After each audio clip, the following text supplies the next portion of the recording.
बोला पुंडलिक श्री ज्ञान.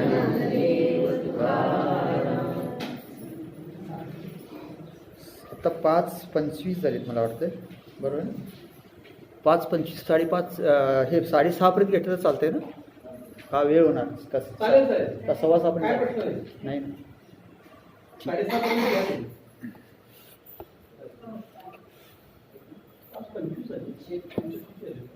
5:25 माझ्या आधी 5:25 आहे. 5 मिनिटं फरक काय प्रश्न. पहा 201 पानावर 14वा श्लोक, फक्त आपण 14वा श्लोक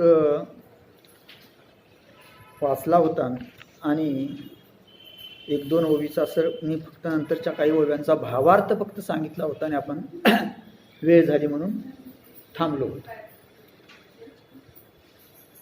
आता हा पाठिंबाच्या लेक्चरमध्ये एक रेफरन्स आला की म्हणजे त्याच्या पाठिंबाच्या की ध्यानाचं निरूपण चालू होते की तुमच्या प्रबंधांच्या वेळी तुम्ही अनेक आपल्या साधकांना भेटला होता आणि त्यांच्या साधना पद्धती त्यांनी सांगितली. तर एक अशा अशिक्षित माणसाला म्हणजे साधकांना महाराजांनी थोडक्यात वर्णन केली होती साधना कशी करायची. ती जर तुम्हाला माहिती तशी सांगितली तर बरं होईल असं. हा सांगेन की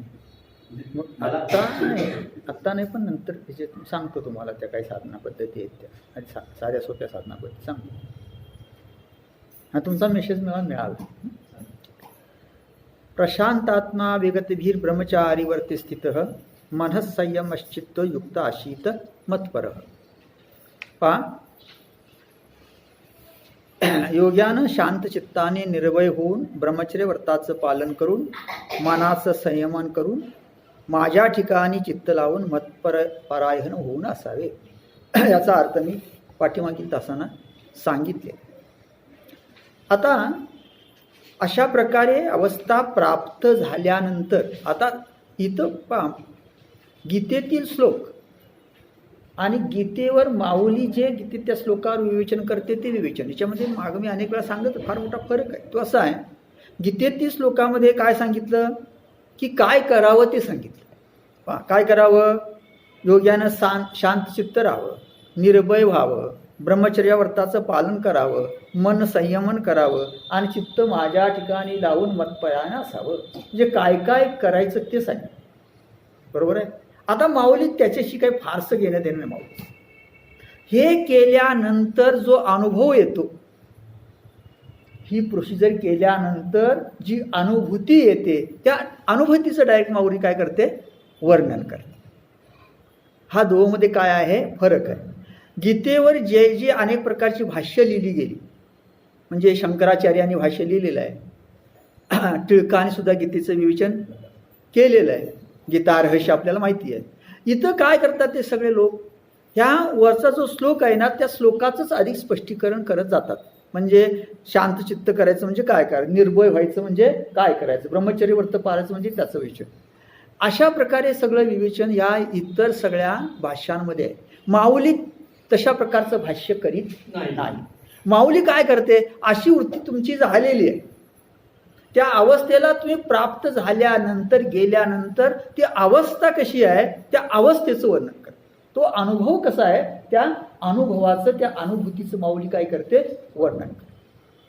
आणि मग अनुभूतीचं वर्णन करणं हे माग सांगितलं मला फार अवघड आहे, कठीण काम आहे. त्याच्याकडे ज्याच्याकडे फार मोठी प्रतिभा शक्ती आहे, भाषा प्रभुत्व आहे, अशा व्यक्तीलाच ते शक्य आहे, अन्यथा ते कुणालाही शक्य नाही. आणि मग इथं पहा की मग असं झाल्यानंतर काय होतं, काय होतं बघ, कल्पनानिमे प्रवृत्तीशमी. मग ह्या अवस्थेला गेल्यानंतर तुमच्या मनातील सर्व कल्पना ज्या असतात त्या खुंटतात, नष्ट होतात. प्रवृत्तीशमे प्रवृत्तीसुद्धा शांत होते. अंग मन विरमे सावियाची, आणि सहजच हे मन जे आहे ते मन आणि मनातून जे येणारे संकल्प विकल्प असतात अंगाबद्दलचे असतात हे सगळं आपोआप विरून जातं. म्हणजे मनाचे भाव राहत नाहीत, शरीराचे भाव राहत नाहीत, प्रवृत्ती राहत नाही, कल्पना नष्ट होते. अशी अवस्था त्या योग्याला प्राप्त होते. अशी अवस्था कशी आहे त्या योग्याची ते सांगितले. शुदा काय जाहली निद्रा केवती गेली, हे आठवणी हरपली न दिसे वेगा. अहो पा, भूक काय, भुकेचं काय झालं, निद्रा केवती गेली, झोप कुठे गेली, ही आठवण सुद्धा राहत. म्हणजे क्षुधेची आठवण, भुकेची आठवण राहत नाही, झोपेची आठवण राहत नाही, कुठल्याही प्रकारच्या शारीरिक ज्या काही प्रवृत्ती आहेत त्या प्रवृत्तींची आठवणच राहत नाही. अशा उच्च अवस्थेला तो योगी जातो. जो मूळ बंदे कोंडला अपानू मागवता मुरडला, तो सवेचेवरी साकडला धरी पगू. आता पहा, परवाच्या सांगितलं आसनामध्ये की मूळबंद आसन घातल्यामुळं हा जो अपान वायू आहे तो अपान वायू कोंडलेला आहे. म्हणजे याला खाली जायला जागा नाही, वरही त्याला जाता येत नाही. कारण अपान वायू कोंडल्यानंतर त्याला खाली जाता येत नाही. तो येऊन हृदयाच्या खालीपर्यंत येऊन थांबतो, त्याच्यावर त्याला जाता येत. अशी अवस्था त्याची होती. हा जो कोंडलेला अपान वायू आहे तो मग तेच काय करतो आहे, संकोच पावतो आणि फुगतो, म्हणजे विस्तार पावतो. त्या ठिकाणी तो अडकलेला असतो. तो अपान वायू तो काय होतोय, आतच विस्तार पावतोय, असं आपल्या लक्षात येत. क्षोभलेपणे माझे, तो आता क्षोभलेला आहे, त्यामुळे तो माजलेला आहे. उवाईला ठाई गाजे, पहा तो प्रकट झालेल्या स्थळाच्या ठिकाणी, त्या ठिकाणी तो काय करतो, गाजे म्हणजे आवाज करू लागतो, गुरगुरू लागतो. थोडक्यात काय, तो वायू काय करतो, गुरगुरू लागतो. मनी पुरेशी झुंजे राहून या, आणि मणिपूर चक्राला तो झुंज देतो, म्हणजे धक्के देऊ लागतो. म्हणजे हा जो अपान वायू कोंडलेला आहे तो वर आलेला आहे मणिपूर चक्राजवळ. त्याला खाली जायला आता जागा नाही, वरी जाता येत नाही, त्याला आता तो फुगलेला आहे आणि तो त्या मणिपूर चक्राला काय देऊ लागलेला आहे, असे धक्के देऊ लागलेला आहे. त्याशी झुंजतो आहे, म्हणजे त्याला धक्के देऊ लागतो. मग धावले वहाटुळी सैंग घेऊनी घर ढवळी. मग पहा काय होतं पुढं. मग ही जी बळावलेली अशा प्रकारची वाहटुळी असते, म्हणजे वावटळ आहे, म्हणजे तो जो वायू आहे ना तो वावटळीसारखा आता झालेला आहे. सैंग घेऊनी घर ढवळी, तो सगळं आत घर ढवळी म्हणजे हे शरीर आहे ना, ते सगळं शरीर ढवळून काढतो. म्हणजे तो आतला वायू, अपान वायू काय करतो, सगळं शरीर ढवळून काढतो. बाळपणीची कुहीटुळी बाहेर काढली, आणि बाळपणापासूनची सगळी घाण जी शरीरात साठलेली असते ती सगळी बाहेर काढून टाकतो. हे पहा, हा अपान वायू वर आल्यानंतर, त्या हृदय कमलाच्या खाली थांबल्यानंतर तो काय करतो आहे, अशा प्रकारे त्या मणिपूर चक्राला काय करतो, धक्के देतो. आणि नंतर तो काय करतो आहे की त्या ठिकाणी जी सगळी बाळपणापासूनची राहिलेली जी घाण आहे ती काय करतो, तो बाहेर काढून टाकतो. भीतळी वरी न धरे कोठ्या माझी संसरे. पहा, तो खाली आणि वर न जाता कोठ्यामध्ये, त्याला खाली जाता येत नाही, वर जाता येत नाही, मग तो कोठ्यात संतो, आपल्या पोठामध्ये काय करतो, संचार करतो. कपपित्ताचे थारे उरून येते, आणि मग त्या ठिकाणी असणारे कप आणि पित्त यांचा ठाव ठिकाणा नाहीसा करतो. म्हणजे कप आणि पित्त हे जे आहेत ते दोन्ही काय करतो, तो नष्ट करतो. आता कपपित्त हे जलाचे अंश आहेत, म्हणजे पाण्यापासून निर्माण होणार. म्हणजेच तो काय करतो, जलाचा अंश शरीरातला काय करतो, नष्ट करतो. कपपित्त हे जलाचे अंश आहेत, पाण्याचे अंश आहेत. धातूचे समुद्र उलंडी मेदाचे पर्वत फोडी. पहा, सप्त धातूंचे समुद्र तो उलंडून जातो, म्हणजे सप्त धातू जवळजवळ तो काय करतो, नष्ट करतो. तर सप्त धातूचा समुद्र म्हणजे आपल्या शरीरात जे सप्त धातू आहेत ते सगळे सप्त धातू तो गिळून टाकतो. मेदाचे पर्वत फोडी, मेदाचे पर्वत फोडून टाकतो. आतली मज्जा काढी अस्थिगत, आणि या हाडांना असलेला जो मांसाचा भाग असतो, हाडांच्या मध्ये असलेला जो मांसाचा भाग असतो, तो मांसाचा भाग, ती मज्जा सगळी तू काय करतो, काढून टाकतो. म्हणजे इथं आपल्या लक्षात येतं कप पित्त वात हेही नष्ट करतोय. इथं हाडांशी असलेलं त्याशी संबंधित असणारा जे मांसाचा भाग आहे तोही तू काय करतोय, नष्ट करतोय. नाडी ते सोडवी गात्रांते विगडवी, नाडीला सोडवतो, म्हणजे सुषुम्ना नाडी या ठिकाणी हळूहळू मुक्त व्हायला लागते. गात्रांते विगडवी, गात्र म्हणजे अवयव, अवयवांना दुर्बल करतो. साधका ते भेडसावी परी भिहाविना. साधकाला भीती दाखवतो पण त्यानं भिवू नये. म्हणजे त्यावेळी माणसाला काय वाटते, त्या साधकाला भीती वाटते, आता आपण काय होणार वगैरे. तर त्या माऊली असं म्हणते की भिण्याचं काही कारण नाही. भीती वाटते पण भिण्याचं काही कारण. व्याधी ते दावी सवेची हवी. अनेक व्याधी निर्माण करतो तो, म्हणजे अनेक रोग निर्माण होतात पण लगेच नष्टही करतो. म्हणजे तो अनेक रोग त्या ठिकाणी दाखवतो आणि लगेच काय करतो, तो अपान वायू नष्टही करतो. आप पृथ्वी कालवी एक वाट. आप पृथ्वी म्हणजे आप म्हणजे पाणी आणि पृथ्वी म्हणजे पाण्याचे अंश आणि पृथ्वीचे अंश म्हणजे जलाचे अंश आणि जड अंश हे दोन्ही एकमेकात कालवतो. दोन्ही काय करतो, त्याचं एकीकरण करतो. दोन्ही एकमेकात ते अंश पृथ्वीचे आणि पाण्याचे अंश जे असतात ते शरीरातले तो कालवतो, एकवट करतो. तर एरीकडे धनुर्धरा आसनाचा उभारा शक्ती हरी उजगरा कुंडलिनी ते. आता हे अपान वायूमुळे घडत आहे शरीरामध्ये. तर दुसऱ्या बाजूला काय झालेलं आहे, आपण वज्रासन त्या व्यक्तीनं घातल्यामुळं ही जी शक्ती आहे, वज्रासन घातल्यामुळे ती कुंडलिनी जी शक्ती आहे ना, ती कुंडलिनी शक्ती त्या आसनामुळं त्याच्या उभीमुळं जागी झालेली आहे. म्हणजे एका बाजूला या अपान वायूमुळं असं घडतं आहे आत शरीरामध्ये, पोटामध्ये. दुसऱ्या बाजूला ही कुंडलिनी शक्ती आता त्या वज्रासनामुळं काय झालेली आहे, जागी झालेली. नागिनीचे पिले कुंकुमे नाहले वळण घेऊन आले शेज जैश. पहा आता त्या कुंडलिनी शक्तीचं वर्णन कसं केलंय. तर नागिनीचे पिले, नागिनीचं पिलं असावं. कुंकुमे नाहले, कुंकुमेचा तर कुंकवन असा अर्थ घ्यायचा नाही, तर केसराच्या पाण्यानं नाहलेलं आहे. म्हणजे त्याला नुसतीच कोणतरी समजा केसराच्या पाण्यानं आंघोळ घातलेली आहे. कशाला, नागिनीच्या पिलाला. कुंकुमे नाहले वळण घेऊन आले शेजे जैसे. आणि मग ते झोपी गेले असावं. म्हणजे त्याला कुंकुवाच्या पाण्यानं त्या केसराच्या पाना आंघोळ घातलेली आहे आणि नुकतंच ते वळण घेऊन, म्हणजे वळण म्हणजे असे वेठोळे घालून ते काय केलेलं आहे, झोपलेलं आहे, अशी कल्पना करा. तैशी ते कुंडलिनी मोटकी औटवळणी. तशा प्रकारची ती कुंडलिनी शक्ती अगदी मोजकी 3.5 वळणे घेऊन अधोमुख सर्पिनी निदेली असे खाली तोंड करून झोपलेली असते.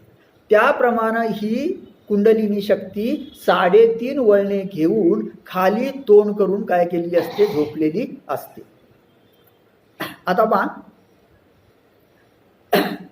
मग ही जी खाली तोंड करून अधोमुख करून म्हणजे खाली तोंड करून 3.5 वळणे घेऊन झोपलेली ही जी कुंडलिनी शक्ती आहे, ती कुंडलिनी शक्ती विद्युलतेची विडी कशी दिसते. विद्युलतेची विडी, वन्य ज्वाळांची घडी. पहा, विद्युलतेची विडी असावी म्हणजे विजेची कंकणाकृती मूर्ती असावी. म्हणजे आकाशात मग वीज चमकली तर अशी कंकणाकृता हे पडतो, पट्टा पडतो विजेचा, तशी ती दिसते. वन्य ज्वाळांची घडी किंवा ज्वाळांची एक घडी असावी, म्हणजे अग्नीची काय असावी, घडी असावी. पंधऱ्याची चोखडी घोटी व जैशी किंवा उत्तम सोन्याची घोटीव अशी सोन्याची लढी असावी. म्हणजे उत्तम प्रकारच्या सोन्याची घोटीव अशी लढी असावी. त्याप्रमाणे ती कुंडलिनी शक्ती त्या ठिकाणी झोपी गेलेली असते.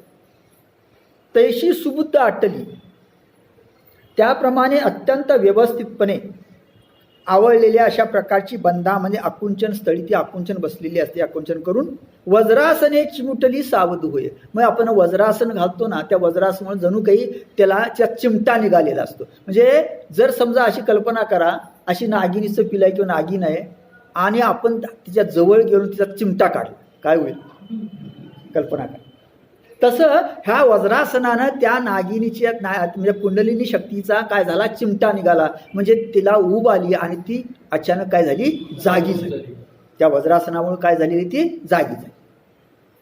मग काय होईल बरं, मग काय मी सांगितल्याप्रमाणे जर आपण त्या कुंडलिनी नागिनीच्या जवळ गेलो अशा आणि जर तिचा चिमटा काढला तर ती एकदम जागी होईल आणि फणा काढेल. त्याप्रमाणे मग काय अवस्था होते त्या योग्याची, काय अनुभव येतो त्याला, ते तर नक्षत्र जैसे उलंडले. पहा, त्या ठिकाणी मग नक्षत्रच तुटून पडावीत.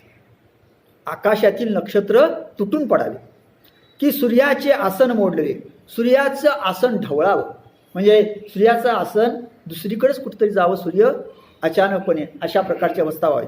तेजाचे बीर विरुढले अंकुरेशी, किंवा तेजालाच काय व्हावं, बीज यावं आणि त्याला अंकुर यावा, अशी अवस्था प्राप्त होते. म्हणजे पहा, इथं ज्या प्रतिमा वापरलेल्या आहेत ना, त्या भयंकर आहेत. त्याचा अर्थ समजणं फार कठीण काम, आणि अशा प्रतिमा फक्त माऊलीच वापरू शकते.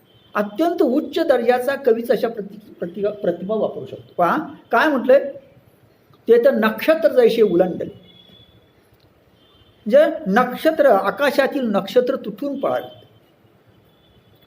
तर अक्षात नक्षत्र जर तुटून पडली तर काय अवस्था होते, काय अनुभव असेल, तशा प्रकारचा तो अनुभव असतो. की सूर्याचे आसन मोडले, सूर्याचं आसन ढळलं आणि तो दुसरीकडे जाऊ लागला. पहा, सूर्याचं जर आसन ढळलं आणि तो दुसरीकडेच फिरू लागला, काहीतरी चुकून त्याचा तोल गेला, काहीतरी झालं तर कशी अवस्था होईल, तशी अवस्था. तेजाचे बीज विरुढले अंकुरेशी, किंवा तेजालाच काय झालेलं आहे, बीज आलेलं आहे आणि त्याला अंकुर फुटलेला आहे, जणू काय अशी अवस्था असते. तैशी वेडी या ते सोडिती, तशा प्रकारे जणू ती वेडे सोडते, म्हणजे एक एक वेडा काढते, म्हणजे वेडा काढते, उभी राहते. कौतिके अंग मोडती, कौतुकानं अंग मोडते, इकडं तिकडं करून, म्हणजे वर उभा राहताना काय करते, जागी झाल्यावर एक एक वेडा वर करते, बाजूला करते, कौतुकानं अंग मोडते आहे. कंदावरी शक्ती उठली दिसे, आणि कंदावरी म्हणजे त्या नाभी कमलावरती अशी उठवून दिसते. आता इथे दोन गोष्टी आहेत. योगशास्त्रामध्ये अनेक गोष्टींचं वर्णन करताना वेगवेगळं केलेलं आपल्याला आढळतं. काही योगशास्त्रामध्ये वेगळं, काही योगशास्त्रामध्ये वेगळं. इथं आपल्या असं लक्षात येतं की इथं माऊली असं म्हणते की ती शक्ती जी आहे, ती शक्ती त्या नाभी कमलावर उठून उभी राहते, म्हणजे ती नाभी कमलाच्या ठिकाणी असते, असा त्याचा अर्थ होतो. काही ठिकाणी असा, अनेक ठिकाणी उल्लेख आहे की ही कुंडलिनी शक्ती मूलाधार चक्राच्या ठिकाणी असते. कुठे असते, मूलाधार चक्राच्या. काही योगशास्त्रामध्ये असं वर्णन केलंय, काही योगशास्त्रामध्ये असं वर्णन. बऱ्याच ठिकाणी योगशास्त्रामध्ये जे वर्णन केले त्याच्यामध्ये एक वाक्यता नाही, म्हणून आपण फारसा त्याचा विचार करायचा नाही. जसं मी अनेक वेळा तुम्हाला सांगितलं की आपला जो आत्मा आहे तो नील बिंदूच्या रूपात किंवा नील ज्योतीच्या रूपात इथं आहे. काही योगशास्त्रामध्ये असंही वर्णन केलेलं आहे की आत्मा हा आपल्याला त्याची जी प्रचिती येते ती सुरुवातीला सप्तरंगात्मक आहे, तो इथं सप्तरंगात्मक. काही योगशास्त्रामध्ये असं वर्णन केलं आहे की तो नवरंगाचा दिसतो. तो कसा दिसतो, नवरंगात्मक दिसतो. आता ज्याला जसा अनुभव आला, ज्या ऋषीमुनींना पूर्वीच्या, त्याप्रमाणे त्यांनी ते लिहून ठेवलेलं आहे. त्यामुळे असा थोडाफार फरक त्याच्यामध्ये आपल्याला जाणवतो, हे लक्षात घ्यायला काही हरकत. आता ती त्या मुलाधार म्हणजे नाभी स्वाधिष्ठान चक्राच्या नाभी कमलाच्या वरती ती अशी कशी आहे, उभी राहिलेली आहे. आता नाभी कमलाच्या ठिकाणी स्वाधिष्ठान चक्र आहे. आता पहा, हे जे स्वाधिष्ठान चक्र आहे त्याचे एक वैशिष्ट्य आहे. प्रत्येक चक्राचं काहीतरी वैशिष्ट्य आहे खास असं. म्हणजे मूलाधार चक्राचं काही वैशिष्ट्य आहे, ह्या स्वाधिष्ठान चक्राचं वैशिष्ट्य आहे, अनाहत चक्राचं वैशिष्ट्य आहे, विशुद्ध चक्राचं काहीतरी वैशिष्ट्य आहे, त्यानंतर आपलं आज्ञा चक्राचं काहीतरी खास असं वैशिष्ट्य. वैशिष्ट्य असं आहे की हे अत्यंत गुप्त असणारी गोष्ट आहे. म्हणजे योग शास्त्रातील किंवा नाथ संप्रदायातील मूलाधार चक्र जे आहे, हे मूलाधार चक्र जागृत व्हायला फार वेळ लागतो. मूलाधार चक्र जागृत व्हायला फार वेळ लागतो, कारण ते मुळाचं आहे, मुळातलं आहे, पहिलं आहे. मूलाधार चक्र जागृत झाल्यानंतर तुमच्या इतर चक्र जे आहेत ना, ती चक्र जागी व्हायला, म्हणजे त्याचं षटचक्र व्हायला तेवढा वेळ लागत नाही, असं योग्यांचं मत. पण ह्या नाभी स्थानचे चक्र आहे ना, स्वाधिष्ठान चक्र, ह्या स्वाधिष्ठान चक्राचं वैशिष्ट्य असं आहे की स्वाधिष्ठान चक्राच्या ठिकाणी दोन गोष्टी घडतात. मगाशी सांगितल्याप्रमाणे की हा जो मूलाधार चक्र म्हणजे खालून येणारा अपान वायू आहे, तो अपान वायू ही स्वाधिष्ठान चक्रापर्यंत येतो, आणि तिथंच ही कोण आहे, कुंडलिनी शक्ती आहे. आणि मग त्यामुळे होतं काय, हा जो अपान वायू आहे त्या अपान वायूला ही कुंडलिनी शक्ती जी आहे त्या दोघांचं थोडक्यात त्या ठिकाणी भांडण सुरू होतं. त्याचं वर्णन वेगळ्या पद्धतीने केलंय. थोडक्यात काय होतो, संघर्ष सुरू होतो दोघांचा, म्हणजे अपान वायूचा आणि जागे झालेल्या ह्या कुंडलीचा. आणि त्यामुळं काय होतं, त्या ठिकाणी गेल्यानंतर म्हणजे त्या चक्रापर्यंत पोचल्यानंतर योग्याला भयंकर अनुभव येतो. ते अत्यंत म्हणजे त्याचा शरीराचा दाह होणे वगैरे वगैरे अशा प्रकारचा अनुभव येतो. मग काय सांगितलं, अनेक प्रकारचे रोग निर्माण होणं असं म्हटलं ना, तशा प्रकारचे अनेक रोग निर्माण होणे, असे भयंकर अशा प्रकारचे अनुभव त्या ठिकाणी योग्याला येतात. त्या सगळ्यांवर त्याला मात करणं काही वेळा अवघड जातं. काही वेळा त्याच्या ठिकाणी कायमच्या त्याच्या शरीराच्या ठिकाणी कायमच्या अशा प्रकारच्या काही व्याधी निर्माण होतात. एखाद्याला अपंगत्व येतं, एखाद्याला आणखी काही येतं वगैरे, स्मृतिभ्रम होतो काहींचा. असेही प्रकार घडतात. असं हे स्वाधिष्ठान चक्र आहे असं आपल्या लक्षात. म्हणजे प्रत्येक चक्राचं काहीतरी खास आहे असं आपल्या लक्षात येईल. वरवर तुम्ही जाल तसं वरवरची चक्र त्याच्याहून थोडं तिथंपर्यंत पोचणं किंवा ते जागृत होणं थोडं सोपं असतं. पण खालची जी चक्र आहेत ना सुरुवातीपासूनची, ती चक्र जागृत करणं, त्याच्यावर प्रभुत्व मिळवणं, ह्या गोष्टी तशा फार अवघड असतात. असे त्याच्याबद्दलचे काही अनुभव लिहून ठेवलेले, म्हणजे काही योग्याने या संदर्भातील आपले काही अनुभव लिहून ठेवलेले आहेत असं आपल्या लक्षात येईल. आता पहा, मग काय होतं, ही अशा प्रकारची जी शक्ती आहे ती त्या कंदावर म्हणजे त्या स्वाधिष्ठान चक्राच्या ठिकाणी ही कुंडलिनी शक्ती आहे ती अशी उभी राहते, येऊ म्हणजे जागी होती. सहजे भोवता दिवसांची भूक वरी चेवविली हे होय मिश. ती अनेक दिवसांची कशी असते, तिला भूक लागलेली असते, कारण ती झोपलेली आहे आपल्यात. म्हणजे प्रत्येकाच्या ठिकाणी ती शक्ती आहे, पण अनेक दिवस ती काय जन्माला आल्यापासून झोपलेली आहे, त्यामुळे तिला भूक लागलेली आहे, बरेच दिवसांची ती भुकेलेली आहे. वरी चेवविली हे होय मिश. आपण त्याला वज्रासनानं चिमटा काढून तिला काय केली, जागी केली. आता जर अतिशय भुकेलेल्या माणसाला जर जागं केलं अचानक, तर तो काय करील, समोर दिसेल त्याला काय करील, खाण्याचा तो प्रयत्न करेल. तशीची अवस्था असते. वरी चेवविले हे होय मिश. मग आवेशे पसरी मुख ऊर्ध्वाजू. मग ती वर तोंड करून एकदम मुख पसरते, सरळ काय करते, वर तोंड करते आणि आपलं तो मुख पसरते.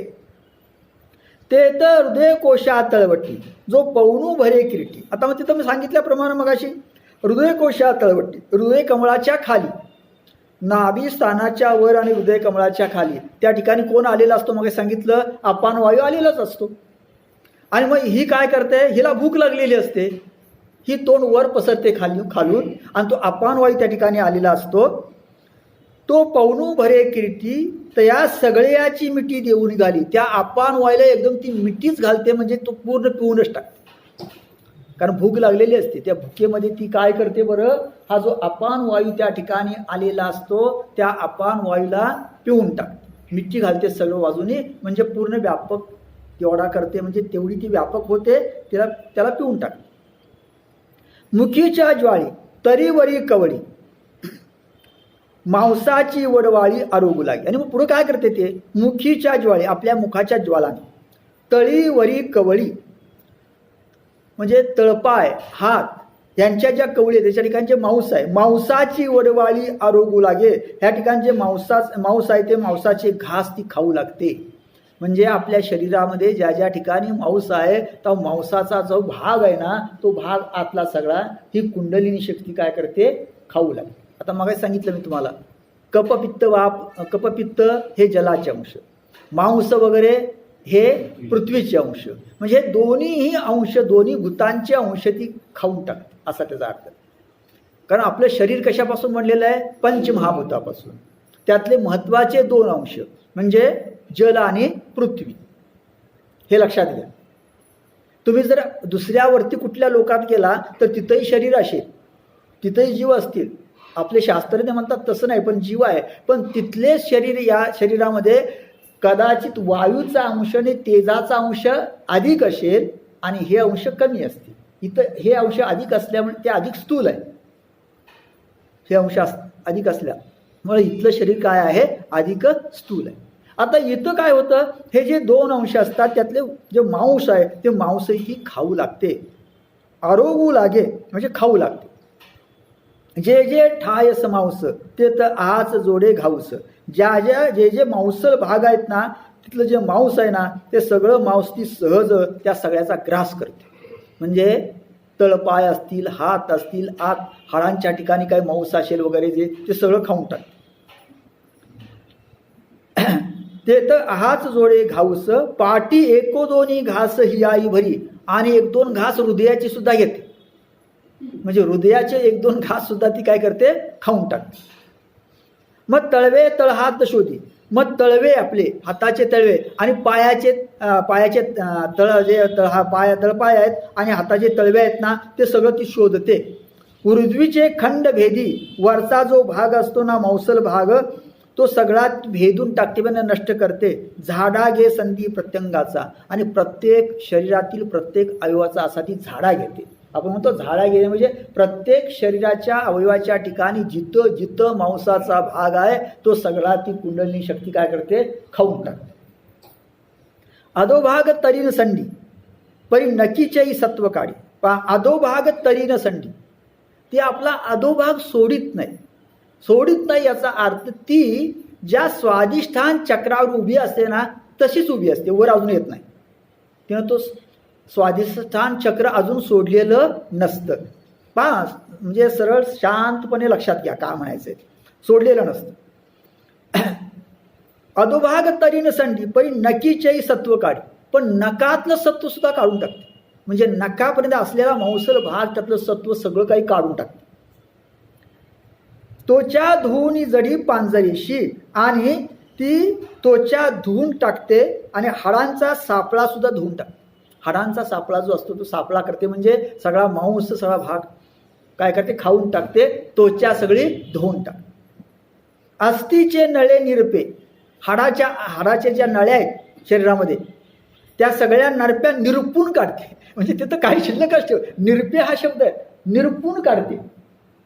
शिरांचे हिर ओरपे, आणि जे शिरा आहेत ना त्या शिरातील जो भाग आहे सगळा गाभा आतला, तो आतला गाभा सुद्धा खाऊन टाकते.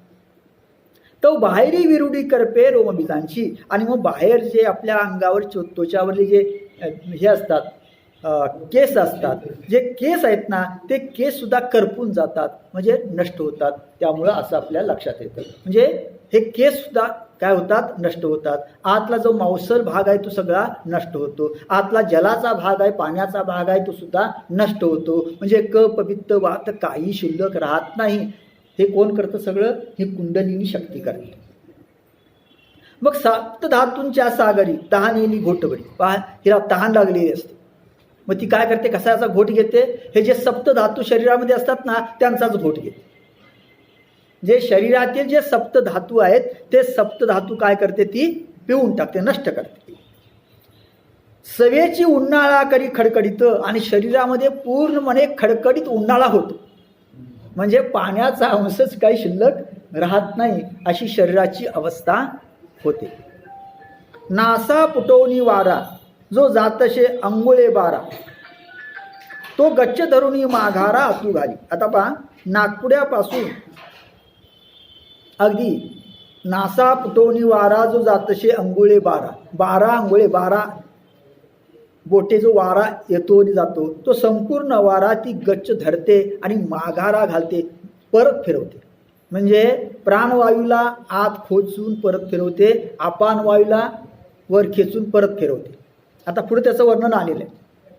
ते तर अधवरवते अंकुशे, अधवरवते म्हणजे खालून येणारा वारा जो असतो, खालचा वायू जो असतो तो वर येतो. वरचा उदवरवते खाचे, वरनं येणारा जो वायू असतो तो खाली जातो. तया खेवा माझी चक्राचे पदरवृत्ती, आणि ह्या 2 वायूंचं अशा प्रकारे मिलन होत असताना ही जी 6 चक्र आहेत ना शरीरामध्ये, त्या 6 चक्रांवर त्याचा परिणाम असा होतो की केवळ त्यांचे पदर शिल्लक राहतात. म्हणजे षटचक्र भेदन व्हायला फारसा काही वेळ शिल्लक राहिलेला नसतो, केवळ पदर शिल्लक राहिलेले असतात. याचा अर्थ असा आहे की या षटचक्रांच्या वर म्हणजेच त्या ज्या ग्रंथी आहेत आपल्याच्या भाषेत म्हणता येईल, त्या ग्रंथींच्या वर जो मांसाचा सगळा भाग असतो तो खाऊन टाकल्यामुळं केवळ साधा पापुद्रा फक्त शिल्लक राहिलेला असतो. काय झालेला असतो? पापुद्रा शिल्लक राहिलेला असतो. याचा अर्थ हे षटचक्र भेदन व्हायला काही वेळ फक्त शिल्लक राहिलेला असतो असं आपल्या लक्षात येईल. एरवी दोन्ही तेव्हाची मिळती, परी कुंडलिनी आवेग दुश्चित होत. पहा, खरं तर त्याच वेळी हे दोन्ही एकत्र मिळाले असते. म्हणजे कोण? अपान वायू आणि प्राणवायू दोन एकत्र झाले असते. पण कुंडलिनीच त्या ठिकाणी काय होते बरं, काही क्षणभर अगदी कोपायमान झालेली असते आणि ती त्या दोघांना म्हणते, तुम्ही कोण इथं, तुम्ही इथं कशाला आलेला. पहा, ते म्हणे परवती तुम्हीची काहीशी येते. ती म्हणते त्या ठिकाणी, अहो तुम्ही इथं कोण आहात, कशाला आलेला. असं ती कुंडलिनी शक्ती त्या प्राण आणि अपान ह्या दोन वायूंना म्हणते. ऐके पार्थिव धातू अगवी आरोगिता काही नुरवी. आता ती शक्ती काय करते पहा, पार्थिव धातू म्हणजे जे जड अंश आहेत, पृथ्वीचे अंश आहेत, ते सर्वच्या सर्व ती नष्ट करते. त्याचा आरोग्य करता म्हणजे खाताना त्यातील काहीही ती शिल्लक ठेवत नाही. आणि अपाते तवठेवी पुसून या, आणि पाण्याचा अंशसुद्धा पुसूनच टाकते. पाण्याचा अंशसुद्धा पुसूनच टाकते. म्हणजे कसं खाते ती, माऊलीने खाण्याची प्रक्रिया सांगितली आहे. पण पूर्वीची माणसं अगदी पातळ पदार्थ सुद्धा कसे ओरपून खायचे नाही का असं, आणि शेवटी अगदी ते भांड पुसून ओरपून सगळं संपवून टाकायचे. तशा प्रकारे या शरीरातील सगळे पाण्याचे अंश आणि पृथ्वीचे अंश ती अगदी ओरपून खाते. म्हणजे काही शिल्लक ठेवत नाही असा त्याचा. ऐशी दोन्ही भूते खाये ते वेळी संपूर्ण धाय. अशा प्रकारे दोन भूते म्हणजे पृथ्वीचे अंश आणि पाण्याचे अंश, हे दोन्ही भूत ती खाऊन टाकते. आणि त्यामुळे ती पूर्ण तृप्त झालेली असते. मग सौम्य होऊन राहे शुशुन्मीपाशी, आणि मग शांत होऊन ती शुशुन्मीच्या त्या तोंडाजवळ काय करते, उभी राहिलेली असते. ते तर तृप्तीचे नि संतोषी, गरळ जे वमीमुखी ती संतोषी झाली, आनंदित झालेली असते. आणि त्या आनंदामध्ये ती जे म्हणजे ओकते, ती ओकते म्हणजे काय ओकते, अमृत ओकते. म्हणजे त्या आनंदानं ही कुंडलिनी शक्ती त्या ठिकाणी अमृत ओकते. गरळ जे वमीमुखे तेने तियेचेनी पियुषे प्राणोजिये, त्या तिच्या अमृतामुळं प्राण जगतो. म्हणजे तिथं प्राण थोडक्यात शिल्लक असतो. तो प्राण कशामुळे जगतो, प्राणवायू ह्या ती जे अमृत ओकते, तो अमृत पिऊन हा प्राण जगतो असं म्हटलेलं आहे. तो अग्नी आतून निघे वरी सभाय निवंचू लागे. हा प्राण अग्नीच्या आतून निघतो, पण तो संपूर्ण शरीराला आतून बाहेरून शांत करतो. याचा अर्थ असा की त्या प्राणवायूचं किचं थोडं मिलन झाल्यावर तो प्राणवायू शांत होतो आणि आपल्याला अत्यंत शांततेचा अनुभव येतो. ते वेळी कसूस बांधी ती अंगे सांडीला पुरती. आणि त्यावेळी त्या योग्याच्या शरीरात हे जे सामर्थ्य सगळं निघून गेलेलं असतं ना, अनेक रोग आलेले असतात, भीती वाटत असते, सगळं सामर्थ्य निघून गेलेलं असतं. हे गेलेलं सगळं सामर्थ्य पुन्हा त्याला प्राप्त होतं. म्हणजे सगळं गेलेलं सामर्थ्य योग्याच्या ठिकाणी पुन्हा त्याला काय होतं, आता हळूहळू प्राप्त होऊ लागतं. मग मार्ग मोडती नाडीचे नवभीतपण वायूचे. मग नाडीचे मार्ग मोडतात. नाडीचे मार्ग मोडतात म्हणजे चलन वलन जवळजवळ थांबतं. नवविधपण वायूचे, 9 प्रकारचा वायू आपल्या शरीरात आहे असं मानलं जातं. हा 9 प्रकारचा जो वायू आहे त्या सगळ्याचं चलन थांबतं. जाय म्हणून शरीराचे धर्म नाही, म्हणजे या सगळ्या 9 प्रकारच्या वायूंचं चलन वलन सगळं थांबल्यामुळं, हे सगळे धर्म गेल्यामुळं शरीराचा कुठलाही धर्मच शिल्लक राहत नाही. शरीराचा कुठलाही धर्मच शिल्लक राहत नाही. प्राण अपान वगैरे वगैरे आणि त्यानंतरचे इतरचे जे 9 प्रकारची वायू आहेत ह्या सगळ्यांचं चलन वलन थांबल्यामुळं त्या शरीराचा कुठला धर्मच शिल्लक राहत नाही. इडा पिंगळा एकवटती गाठी तिन्ही सुटती. पहा, इडा आणि पिंगळा दोन्ही नाड्या एकत्र येतात. आता दोन्ही नाड्या काय होतात, एकत्र. गाठी तिन्ही सुटती, तिन्ही गाठी सुटतात. म्हणजे ब्रह्मरंध्र, ज्या ब्रह्मरंध्राच्या ठिकाणी ब्रह्मरंध्र म्हणून जे आहे त्याच्या ठिकाणच्या गाठीबद्दल एक म्हणता येईल आपल्याला. आणि दुसरी गोष्ट अशी आहे या ठिकाणी की रुद्रग्रंथी, ब्रह्मग्रंथी आणि विष्णू ग्रंथी अशा 3 प्रकारच्या गाठी काही शास्त्रामध्ये सांगितलेल्या आहेत. त्या तिन्ही गाठी म्हणजे तिन्ही अशा प्रकारच्या असणाऱ्या काही शरीरातील ज्या काही अवयव आहेत वगैरे आतले, किंवा ज्याला आपण काही हे म्हणू विशिष्ट प्रकारचे अवयव, तर ते सगळे काय होतात, सुटतात. याचा अर्थ त्या ठिकाणी असणाऱ्या शक्ती जागृत होतात असा त्याचा अर्थ. पहा, गाठी तिन्ही सुटती साई पदर फुटती चक्रांची. आणि वरती सांगितलं होतं की केवळ आता चक्रांचे काय राहिलेले असतात, पदर राहिलेले असतात, पडदे राहिलेले असतात. ते आता इथं पडदेही फुटतात. जे 6 चक्रांचे पडदे काय होतात या ठिकाणी आता फुटतात. म्हणजेच या कुंडलिनी शक्तीच्या त्या प्रभावामुळं षटचक्र भेदन ज्याला आपण म्हणतो ते षटचक्र भेदन होतं असा त्याचा अर्थ आहे. मग शशी आणि भानू ऐसा कल्पी जो अनुमान. पहा, शशी आणि भानू म्हणजे सूर्य आणि चंद्र, म्हणजेच डाव्या नाकपुडीतून जाणारा वायू आणि उजव्या नाकपुडीतून जाणारा वायू, अशा प्रकारचे जे आपण अनुमान कल्पतो या 2 वायूंचे वेगवेगळे, तो वातीवरी पवनू किवशितान दिशे. ते दोन्ही वायू आपल्याला दिसत नाहीत, म्हणजे बंद झालेले असतात. वातीवरी पवनू याचा अर्थ असा की समजा पूर्वी खेडेगावामध्ये एखादी व्यक्ती मरण पावली की नाही हे कशावर समजायचं, तर ते डॉक्टर वगैरे काय नसायचे ना, मग असा दोरा धरायचा त्याच्या नाकासमोर. तो दोरा जर हल्ला तर म्हणायचं आहे, दोरा जर हल्ला नाही तर समजायचं गेलं. मग इथं वातीवरी पवनू गिवसितान दिशे, मग तिथं तुम्ही दोरा धरून जरी बघितलं तरी सुद्धा हे 2 वायू म्हणजे नाकपुडीतून जाणारे येणारे तुम्हाला दिसत नाही. याचा अर्थ असा की तो योगी समाधी अवस्थेत प्राप्त केलेला असतो. जणू त्याच्या दोन्ही ह्या नाकपुड्या पूर्णपणे बंद असतात. म्हणजे चलन वलन सगळं वायूचं जवळ जवळ बंद झालेलं असतं. अशा अवस्थेला तो असतो. अशा अवस्थेला असतो म्हणजे तो मृत्यूप्राय झालेला असतो का, नाही. याचं एक उदाहरण सांगतो तुम्हाला, विज्ञानाचं उदाहरण सांगतो. आपल्याला हे माहिती आहे की बेडूक पावसाळ्यामध्ये अचानक बेडूक येतात, येतात आणि ओढायला लागतात. मग हे उन्हाळ्यात कुठं असतात, ते काय तयार होत नाही, ते खाली आत खडकात खडकात खडकात जातात. आणि तिथं अशा अवस्थेमध्ये असतात की त्यांना 6-6 महिने तुम्हाला प्राणवायू लागत नाही, काही लागत नाही. अशा अवस्थेमध्ये ते असतात, शांत अवस्थेमध्ये असतात, तिथं काही लागत नाही. आणि मग पाण्याचा अंश तिथपर्यंत उतरला की ते हळूहळू वर येतात आणि ओढायला लागतात. अशी एक अवस्था, तशी अवस्था त्या योग्याला प्राप्त होते.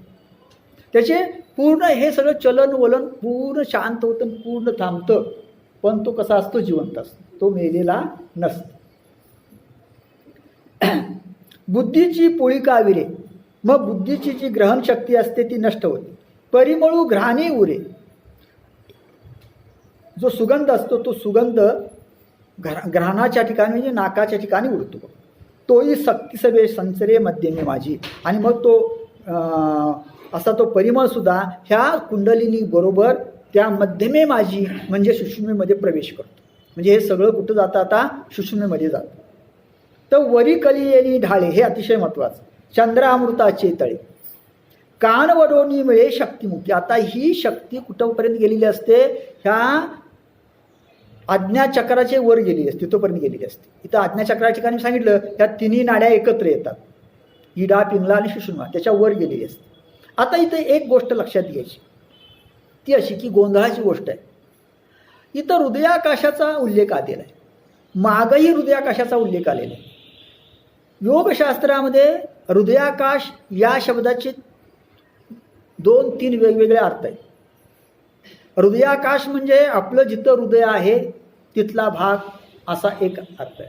इथंच आता पुढचं जे हृदयाकाश म्हणायचं ते हृदयाकाश म्हणजे योग्यांच्यामध्ये हे हृदयाकाश म्हणजे इथून वरचा भाग, हे हृदयाकाश म्हणजे इथून वरचा भाग.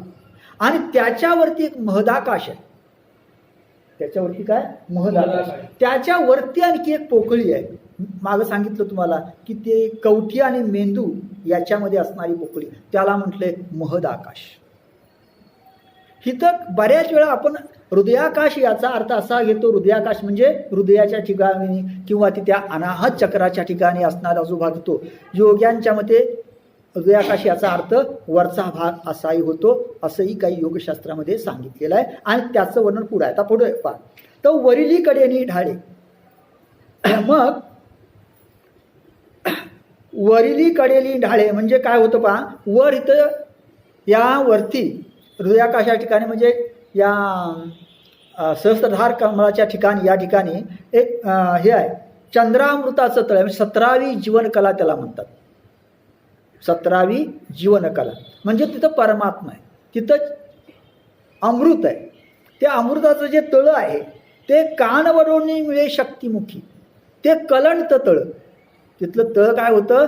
कलंत. आणि ते अमृताचं तळ कलंडल्यामुळं ते अमृत कशामध्ये पडतं? या कुंडलिनीच्या मुखात पडतं. या कुंडलिनीच्या मुखात पडतं. म्हणजे काय? हे सगळं यौगिक भाषेमध्ये, गुप्त भाषेमध्ये, सांकेतिक भाषेमध्ये सांगितले गेले. ही कुंडलिनी शक्ती वर जाते आहे आणि तिच्या मुखामध्ये हे चंद्रामृताचं तळ, त्यातलं अमृत ते कलंत आणि अमृत तिच्या मुखात पडतं. म्हणजे याचा अर्थ इथं जीव आणि शिव यांचं ऐक्य होतं. याचा अर्थ काय? इथं जीव आणि शिव यांचं ऐक्य. त्या कुंडलिनी मार्फत आपला जीव आहे तो वर वर वर जातो, आपलं चैतन्य वर वर वर पूर्ण जातं. इथं गेल्यानंतर तिथं जो परमात्मा आहे त्याचं आणि यांचं काय होतं? ऐक्य येतं. हे सांगण्यासाठी अशी यौगिक भाषा वापरली, सांकेतिक भाषा वापरली. पुराणातील किंवा कसल्याही गोष्टीतील या सगळ्या गोष्टींचा नेमका अर्थ काय हा महत्त्वाचा भाग असतो. त्याचा शब्दाचा अर्थ घेऊन चालत नाही. ही तर कुंडलिनी शक्ती नागिनीसारखी असं म्हटलं म्हणजे ती वरवर जाते म्हणून म्हणायचं आहे. फक्त ती शक्ती आहे आणि शक्तीला कुठल्याही प्रकारचं रूप नसतं, आकार नसतो. हे लक्षात घेतलं पाहिजे. शक्तीला रूप नाही आणि आकार नाही. आपण म्हणतो विद्युत शक्ती. आता विद्युत शक्तीला रूप आहे का? कुठलं आकार आहे का? नाही. फक्त ते आहे हे कशावर समजतं? त्याची जाणीव होते. तुम्ही जर हात लावला तर चटका बसणार म्हणून म्हणायचं ती आहे.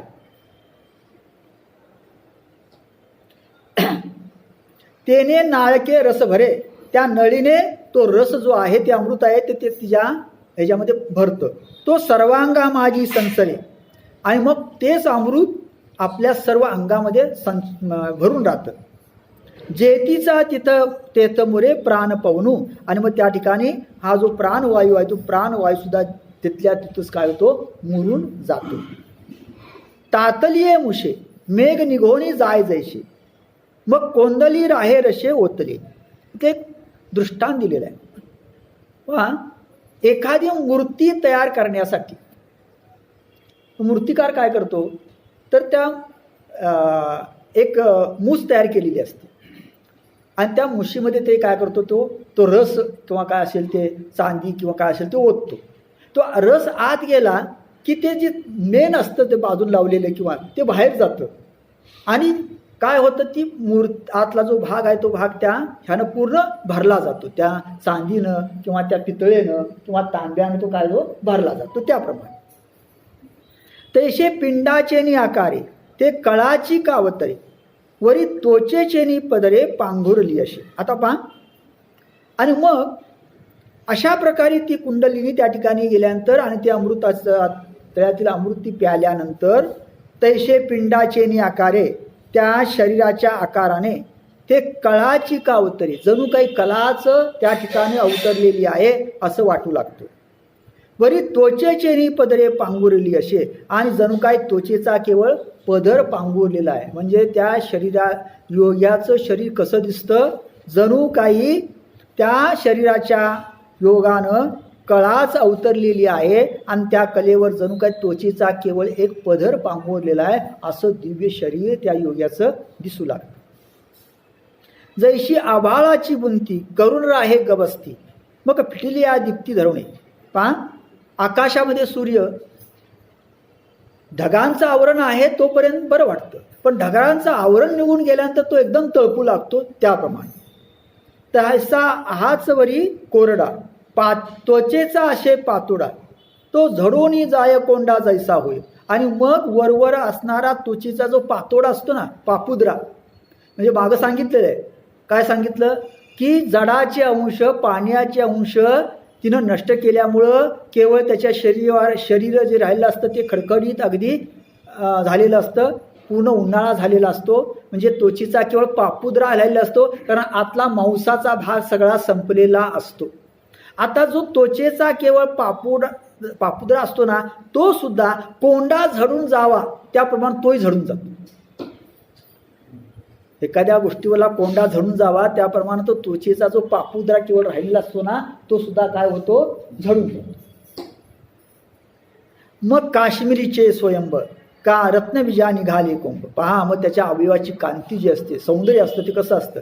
काश्मीरीचे स्वयंबर, मग स्फटिकाचे शुद्ध असं स्वयंभू लिंग असावं.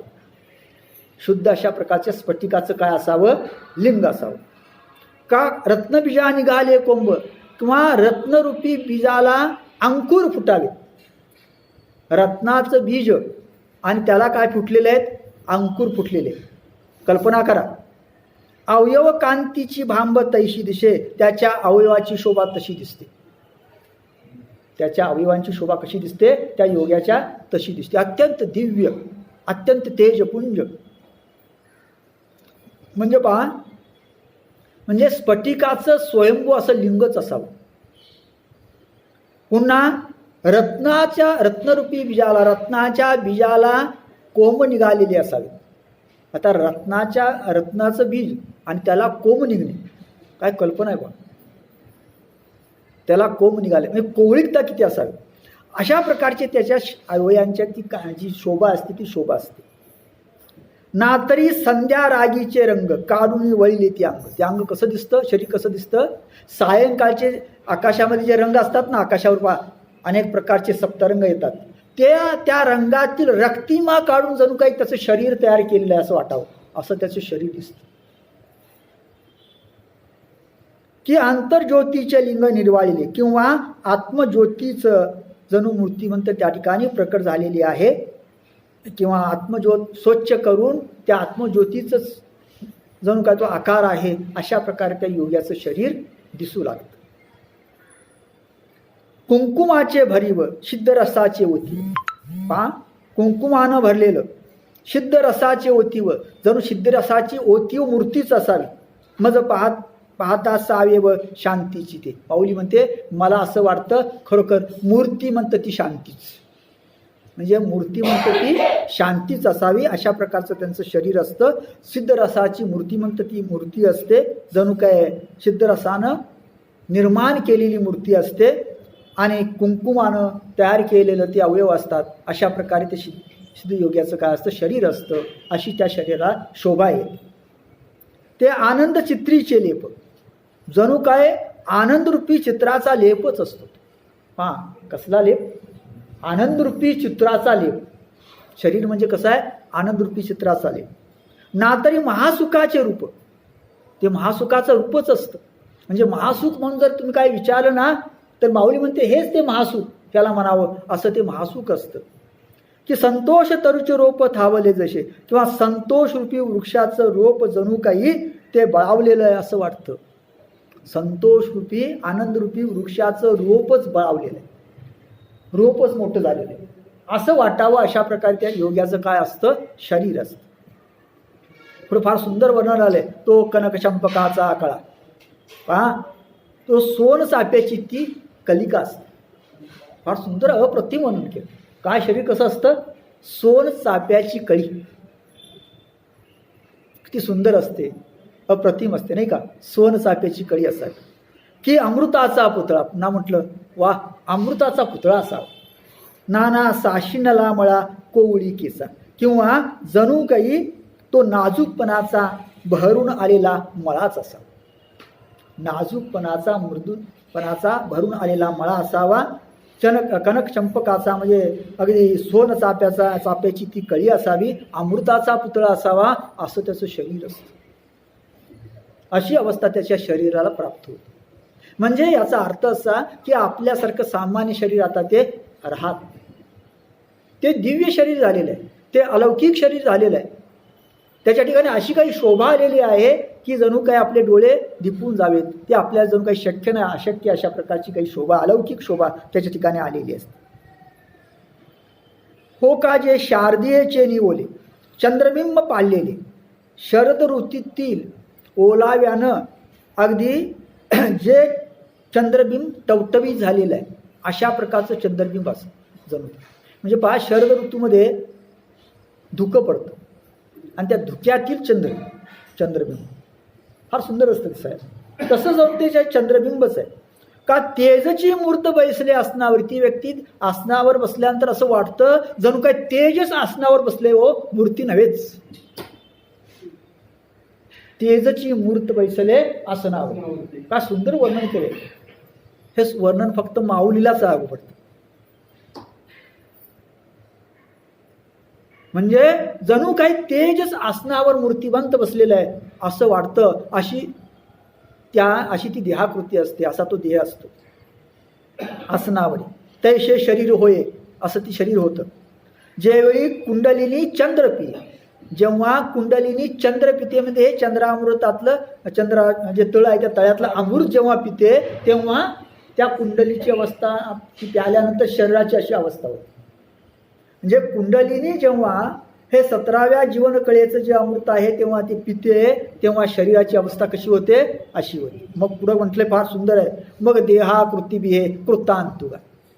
मग अशा त्या देहाला यम सुद्धा भीतो. बस, म्हणजे मृत्यूही तिथे जवळ येत नाही, मृत्यूच भीतो त्याला. पहा, तैसे शरीर होय जे वेळी कुंडलिनी चंद्र पिये, मग देहाकृती बिहे कृतांतुगा. मग त्या देहाकृतीला, त्या देहाला कृतांत म्हणजे यम सुद्धा म्हणजे मृत्यू सुद्धा भीतो. अशी अवस्था प्राप्त होते. मग मृत्यू त्याच्या जवळच जात नाही. मग तो अनंत काल राहू शकतो. किती काल त्या शरीरामध्ये राहायचं तो ठरवतो, किती काल त्या शरीरामध्ये राहायचं तो ठरवतो. जोवरी चंद्र सूर्य तोवरी कीर्ती घटस्तुरू, समाधी जीवन माझे वरती अजान वृक्षत. म्हणजे किती वर्ष राहणार, जोवरी चंद्र सूर्य. म्हणजे आपल्या असं लक्षात येतं पहा की हे जे वर्णन आहे ते स्वतः कुणाचं आहे, माऊलीचं आहे. असं योग्यांचं वर्णन आहे असं आपल्या लक्षात येतं. आणि अशी अवस्था आपल्याला सुद्धा प्राप्त करून घेता येते. माऊलीला काय सांगायचं आहे, हे आपल्याला सुद्धा प्राप्त करून घेता येतं असं आपल्या लक्षात यायला काय हरकत. मग काय होतं, वाधर्क्य तरी बहुडे. वाधर्क्य म्हणजे वृद्धपणा, मागं फिरतो. मग तो शरीर वृद्ध वाटत नाही. वय असतं 1000 वर्ष, पण दिसतो कसा 15-20 वर्ष असावं असा दिसतो. वाधर्क्य तरी बहुडे. तारुण्याची गाठी विघडे. तारुण्याची गाठ आहे ती विघडते, म्हणजे तारुण्य सुद्धा मागे फिरत जात. म्हणजे वार्धक्य जातं, तारुण्य जातं. आणि मग होतं काय, लोपली उघडे बालदशा. मग गेलेली बालदशा प्राप्त होते. काय होते, बालदशा प्राप्त होते. उदाहरण पाहिजे असेल तर आपण मागं सांगितलेलं आहे की आजही ज्यांचं अनेक ठिकाणी उल्लेख केला जातो ते महाअवतार बाबाजी. वय किती, कोणी म्हणतं 25 वर्ष, कोणी म्हणतं 5000 वर्ष, पण बाबाजी दिसतात कसं, 20 ते 25 वर्षाचा तरुण असावा त्याप्रमाणे. कसे दिसतात त्याप्रमाणे. म्हणजे लोपली उघडे बाळदशा. पहा, वयसा तरी तुलेवरी, म्हणजे वय तरी एवढं असतं, लहान असतं अगदी वय. एरवी बळाचा बळार्थू करी, पण सामर्थ्याच्या दृष्टीने फात्र अगदी फार मोठं असतं. धैर्याची थोरी निरुपम, आणि त्याचं धैर्य तरी त्याच्या ठिकाणी असं असतं ते निरुपम, त्याला उपमास देता येणार. म्हणजे धैर्य बळ असं प्रचंड असतं, काही विचारू नका. पण वय कसं असतं, अत्यंत लहान असतं. नाही का, माऊलीने वयाच्या 16 वर्षी काय केले, ज्ञानेश्वरी लिहिली. वयाच्या 16व्या वर्षी. आम्हाला वयाच्या 96व्या वर्षी समजत नाही काय करायचं. वयाच्या 96व्या वर्षी समजत नाही. लिहिली कितव्या वर्षी? वयाच्या 16व्या वर्षी. लक्षात घेतलं पाहिजे. म्हणजे पहा, म्हणजे हे बळ आहे, हे सामर्थ्य आहे. आणि अंगी ऐशे बळ रेडा बोले. माणसाला बोलवणे हे काही विशेष नाही हो. अलीकडे माणसाला सुद्धा बोलवता येत नाही एवढं सुद्धा आमच्याकडे सामर्थ्य नाही. रेड्याचं सोडूनच द्या. पण माऊलीनं कुणाला बोलवलं? रेड्याला बोलव. धैर्याची थोरी निरुपम. आणि एवढे आघात झाले, एवढं आणि काही बरंच काही घडलं, पण धैर्य कधी संपलं नाही, कधी भ्याले नाही. कायमची निर्भयता. योगी कसा असतो? निर्भय असतो. म्हणून श्रीपादजी वल्लभ आपल्या चरित्रामृतामध्ये म्हणतात, पहा, अरे माझ्या भक्तानं कसं असावं? शिवाच्या छाव्याप्रमाणे असावं. कारण मी त्याचं सतत रक्षण करीत असतो. त्याला भिण्याचं कारण काय? जे योगी कसा असतो? असा निर्भय असतो. कारण शेवटी भीती कशाची आहे? शेवटची भीती म्हणजे मरणाची भीती ना. मरणाला सगळे भितात. तीच ज्याची भीती गेलेली आहे त्याला दुसऱ्या कशाची भीती वाटण्याचं काही कारणच नाही. म्हणून योगी कसा असतो? निर्भय असतो. कनकद्रुमाच्या पालवी. आता फार सुंदर एक प्रतिमा वापरली पा. कनकद्रुमाच्या पालवी. सोन्याचा वृक्ष असावा. पहा काय, सोन्याचा वृक्ष, त्याला पालवी आहे. का गमतीचा भाग आहे. सोन्याच्या वृक्षाला पालवी आहे. रत्नकळिका नित्य नवी. त्याला रत्नाच्या नित्य नूतन अशा कळ्या आलेल्या आहेत. हा, म्हणजे पालवी आहे, त्या पालव्यातून कळ्या आलेल्या आहेत त्या वृक्षाला. कशाच्या? रत्नाच्या. पुन्हा त्या कळ्या कशा आहेत? नित्य नूतन आहेत. अशा रत्नाच्या कळ्या आलेल्या आहेत. त्या कशाच्या वृक्षाला? सोन्याच्या वृक्षाला. नखी तैशे बरवी नवी निगती. अशी नवीन नखे त्याच्या अंगावर येतात. अरे वा. नखी तैशे बरवी नवी निगती. मग काय सांगितलं होतं की नखातील जो अंश आहे ना, तो जडांश, तो सगळा ती काय करते? ओरपून पिऊन टाकते. आता नवीन नख येतात, ती कशी असतात? अशी असतात. त्याचं वर्णन करताना असं केलेलं आहे. दातही आन होती. दात सुद्धा वेगळे येतात, पहिले पडतात आणि वेगळे येतात. परी अपाडे साने जती. परी अपाडे साने जती. अगदी अपूर्व असे लहान असतात ते दात. असे असतात लहान, पण जैशी दुबाई वैशे पांती हिऱ्यांची. दोन्ही बाजूला हिऱ्यांची जणू पंगत बसलेली असं वाटावं असे ते दात असतात. हिऱ्यांची काय पंगत बसलेली असं वाटावं असे दात असतात. अशी नख असतात.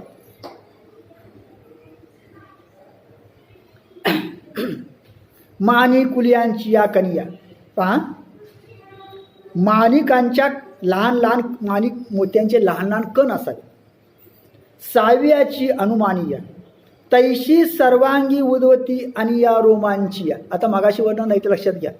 काय ते जे बाहेरचे केस होते ते केस तिनं पृथ्वीचे अंश आणि पाण्याचे अंश ओरपून टाकल्यामुळं ते काय झालेले असतात? नष्ट झालेले असतात. आता त्या ठिकाणी नवीन केस येतात, पण ते कसे? अगदी माणिकांचे बारीक बारीक कण असावेत, त्याप्रमाणे त्या सर्वांगावर असे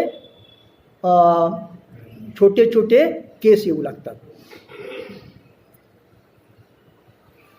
करचरण तळे जैशी का रातोत्पळे. पहा, करचरण तळे म्हणजे पायाचे तळवे, हाताचे तळवे कसे असतात? जैशी का रातोत्पळे. लाल कमळे असावीत त्याप्रमाणे. अत्यंत लाल कमळ असतं. पहा, तुम्ही कधी महालक्ष्मी मंदिरामध्ये गेला तर लाल कमळ मिळतं आपल्याला. अत्यंत लहान सुंदर असतो, प्रतिम असतो. तसे त्याचे हातापायाचे तळवे होते. पाखाळी होती डोळे काय सांगू. आणि मग डोळे अत्यंत स्वच्छ होतात. माऊलीमध्ये काय वर्णन करावं त्या डोळ्यांचं? अहो, अतिशय स्वच्छ होतं. निडाराचे नि कोंदाटे मोतीये नावरती संपुटे. मग शिवनी जैशी उतटे शुक्ती पल्लवांची. इथे एक उदाहरण दिलेलं आहे. ते उदाहरण असं आहे की मोती असतो ना, त्या शुक्तीमध्ये, त्या शुक्ल्यामध्ये असतो आत. मग काय होतं, तो परिपक्व झाला की ते उमलतं असं थोडं, आतला भाग तो उमलतो आणि त्यातून तो मोती दिसतो आपल्याला की तो बाहेर येतो. तशा प्रकारे तैशी पातियांची एक कवळीन समाय, त्याप्रमाणे पापण्यांच्या त्या कह्यात न सामावल्यामुळं दिठी जाकोळून निघप आहे. दिठी काय होते, म्हणजे दृष्टी त्याची बाहेर निघू पाहते. आदिलीची परी होय गवगना कवळीती, आणि मग होतं काय बरं, ती अगोदरचीच पण आकाशा एवढी व्यापक होते. म्हणजे त्याची दृष्टी ही त्या पापण्यात न मावल्यामुळं बाहेर येते, पण ती कशी असते, गगन व्यापक असते, म्हणजे आकाशाला व्यापणारी अशा प्रकारची त्याला दृष्टी प्राप्त होते. ऐके देह होय सोनियाची, पहा असा सोन्याचा देह त्याला प्राप्त होतो. देह होय सोनियाची, म्हणजे जणू काही सोन्याचा पुतळाच असावा त्याप्रमाणे. पण लाघव ये वायूचे, पण तो हलका किती असतो, वाऱ्यासारखा हलका असतो, वायूसारखा हलका असतो. म्हणजे आता त्याचा देह काय झाला, वायूसारखा हलका झाला. का बरं, 2 अंश केलेले आहेत, पृथ्वीचे आणि पाण्याचे. दोन्ही अंश केल्यामुळं आता केवळ वायू आणि तेजच राहिल्यामुळं काय झालेलं आहे, त्याला अत्यंत हलकेपणा आलेला आहे, तो वाऱ्यासारखा हलका होतो. वायूचे जे आप आणि पृथ्वीचे अंश नाही, कारण पाण्याचे आणि पृथ्वीचे अंश नसल्यामुळं तो देह अत्यंत हलका होतो. आणि मग त्याला अनेक प्रकारच्या सिद्धी प्राप्त होतात. काय सिद्धी प्राप्त होतात, मग समुद्रा पलीकडील देखील, मग तो समुद्राच्या पलीकडील पाहू लागतो. स्वर्गीचा आलोचू ऐके, स्वर्गातील आवाज ऐकू लागतो. मनोगत ओळखे मुंगीचे, आणि मुंगीचं मनोगत सुद्धा तो ओळखतो. म्हणजे त्याला अनेक प्रकारच्या सिद्धी अशा योग्याला प्राप्त होतात.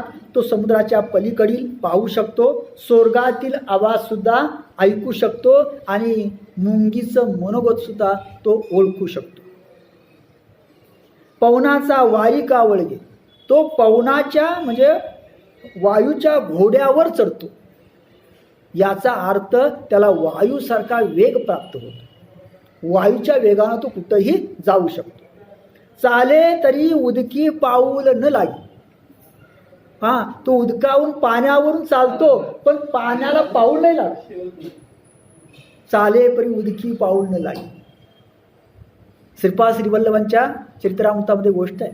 श्रीपाद श्रीवल्लभ चरित्रामध्ये कुरगड्डीला ते कृष्णा नदी ओलांडून येत असत, तेव्हा त्या पाण्यावरून ते चालत येत असत, पाण्यावरून चालत येत असत. पण पाय आणि पाणी याच्यामध्ये काही विशिष्ट अशा प्रकारचं अंतर असे, अशा प्रकारची सिद्धी त्याला प्राप्त होते. येणे येणे प्रसंगे येती भौता सिद्धी. अरे बाबा, अशा प्रकारच्या अनेक सिद्धी त्याला प्राप्त होतात असं आपल्या लक्षात येतं. म्हणजे माऊली या ठिकाणी सांगते की अशा अनेक सिद्धी त्या योग्याला आता प्राप्त होतात, कारण त्याचा देह अशा प्रकारे अलौकिक झालेला असतो असं आपल्या लक्षात येतं. याच देहाला अलौकिकत्व प्राप्त झालेलं असतं, दिव्य देह त्याचा झालेला असतो, कारण त्याच्या देहातील हे जे स्थूल अंश आहेत पृथ्वीचे आणि जलाचे, ते सगळे अंश संपलेले असतात. तो दिसायला आपल्यासारखा दिसतो, पण त्याच्या ठिकाणी सामर्थ्य मात्र अशा प्रकारचं असतं असं आपल्या लक्षात येतं. एकच फक्त ओवी पुढची घेतो. ऐके प्राणाचा हातू धरुनी गगनाचा पाऊटी करुनी. प्राणाचा हातू धरुनी म्हणजे प्राण, बघा सांगितलं, प्राणवायू वर आलेला असतो कोठ्यामध्ये, त्याचा हात धरून गगनाची पावटी करुनी हृदयाकाशाची पायरी करून. ह्या हृदयाकाशाच्या ठिकाणी कोण आलेली असते, ती कुंडलिनी शक्ती आलेली असते, त्याची पायरी करून मध्यमेचेनी दादरावनी हृदय आली. मध्यमेचा म्हणजे सुषुम्नेचा जिना करून जी हृदयापर्यंत पोचलेली असते. म्हणजे सुषुम्ना मार्गानं कुठं ती कुंडलिनी शक्ती कुठंपर्यंत आलेली असते, हृदयापर्यंत आलेली असते. अशी जी कुंडलिनी शक्ती आहे ती शक्ती, तिला काय म्हटलं, ते कुंडलिनी जगदंबा, जे चैतन्य चक्रवर्तीची शोभा. अशी ती कुंडलिनी आहे ती जगदंबा आहे, जगाची माता आहे. चैतन्य चक्रवर्तीची शोभा, चैतन्य रूप हा जो आत्मा आहे, परमेश्वर आहे, त्याची ती शोभा आहे. म्हणजे ती मूळ माया, ती आदिशक्ती आहे. जया विश्वबीजाची या कोंबा सावली केली. हे जे विश्वरूप बीज जे आहे त्या बीजाच्या कोंबावर जिनं आपली सावली केली, म्हणजे ज्या शक्तीमुळेच हे विश्व संपूर्ण निर्माण झालं, अशी ती परमात्म्याची शोभा असणारी अशी ती कुंडलिनी शक्ती जी आहे, ती कुंडलिनी शक्ती त्या हृदयकोशाच्या ठिकाणी आलेली असते. आणि मग त्यामुळं आणखी काय काय होतं हे पुढं माऊली सांगते, ते आपण नंतर पाहू. इथं आपण थांबूया.